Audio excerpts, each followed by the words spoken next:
اعوذ باللہ من الشیطان الرجیم، بسم اللہ الرحمن الرحیم۔ دوستو، آج کی اس ویڈیو میں ہم حضرت عیسیٰ علیہ السلام کے ایک واقعے کے بارے میں ذکر کریں گے۔ حضرت عیسیٰ علیہ السلام جب یہودیوں کے سامنے اپنے نبوت کا اعلان فرمایا، چونکہ یہودی تورات میں پڑھ چکے تھے کہ حضرت عیسیٰ علیہ السلام ان کے دین کو منسوخ کر دیں گے، اس لیے یہودی آپ کے دشمن ہو گئے، یہاں تک کہ جب حضرت عیسیٰ علیہ السلام نے یہ محسوس فرما لیا یہودی اپنے کفر پر اڑے رہیں گے اور وہ مجھے قتل کر دیں گے، تو ایک دن آپ اپنے لوگوں کو مخاطب کر کے فرمایا، من انصاری اللہ، یعنی کوئی میری مددگار ہوتے ہیں اللہ کی دین کی طرف۔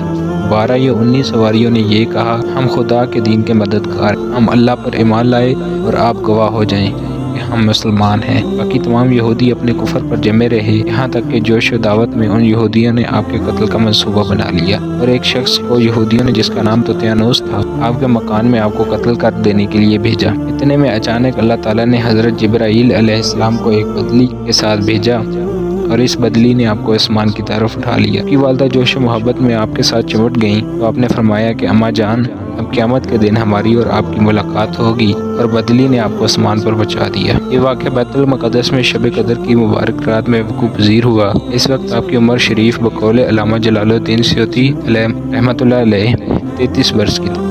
طوطیانوس جب بہت دیر مکان سے باہر نہیں نکلا تو یہودیوں نے مکان میں گھس کر دیکھا تو اللہ تعالیٰ نے طوطیانوس حضرت عیسیٰ علیہ السلام کی شکل کا بنا دیا۔ یہودیوں نے طوطیانوس کو حضرت عیسیٰ سمجھ کر قتل کر دیا۔ اس کے بعد طوطیانوس کے گھر والوں نے غور سے دیکھا تو صرف چہرہ حضرت عیسیٰ علیہ السلام کا تھا کہ سارا بدن طوطیانوس کا ہی۔ تو اس کے اہل خاندان نے کہا، اگر یہ مقتول حضرت عیسیٰ علیہ السلام ہیں تو ہمارا آدمی طوطیانوس کہاں ہے، اور اگر یہ طوطیانوس ہے تو حضرت عیسیٰ علیہ السلام کہاں ہے؟ اس پر خود یہودیوں میں جنگ و جدال کی نوبت آ گئی اور خود یہودیوں نے ایک دوسرے کو قتل کرنا شروع کر دیا اور بہت سے یہودی قتل ہو گئے۔ خداوند قدوس نے قرآن مجید میں اس واقعے کو اس طرح بیان فرمایا ہے، اور کافروں نے مکر کیا اور اللہ نے ان کی ہلاک خفیہ تدبیر فرمائی، اور اللہ سب سے بہتر تدبیر بنانے والا ہے۔ یاد کرو جب اللہ نے فرمایا، اے عیسیٰ میں تجھے پوری عمر تک پہنچاؤں گا اور تجھے اپنی طرف اٹھا لوں گا اور تجھے کافروں سے پاک کر دوں گا اور تیرے پیروں کو قیامت تک تیرے منکروں پر غلبہ دوں گا،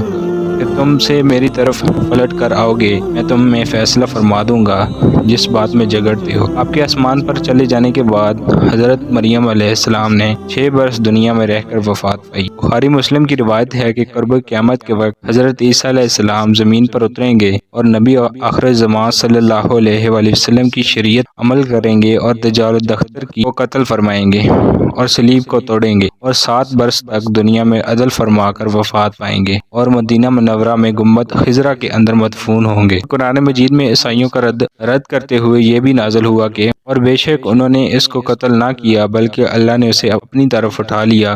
اور اللہ غالب حکمت والا ہے۔ اور اس سے اوپر والی آیت میں یہ ہے کہ انہوں نے نہ اسے قتل کیا اور نہ اسے سولی دی بلکہ ان کے لیے اس کی شبیہ ایک بنا دیا۔ خلاصہ کلام یہ ہے کہ حضرت عیسیٰ علیہ السلام یہودیوں کے ہاتھ مقتول نہیں ہوئے اور اللہ نے آپ کو آسمانوں پر اٹھا لیا۔ جو یہ عقیدہ رکھے کہ حضرت عیسیٰ علیہ السلام قتل ہو گئے اور سولی پر چڑھائے گئے جیسا کہ نصاری کا عقیدہ ہے، تو وہ شخص کافر ہے، کیونکہ قرآن مجید میں صاف صاف مذکور ہے کہ حضرت عیسیٰ علیہ السلام نہ مقتول ہوئے نہ سولی پر لگائے گئے۔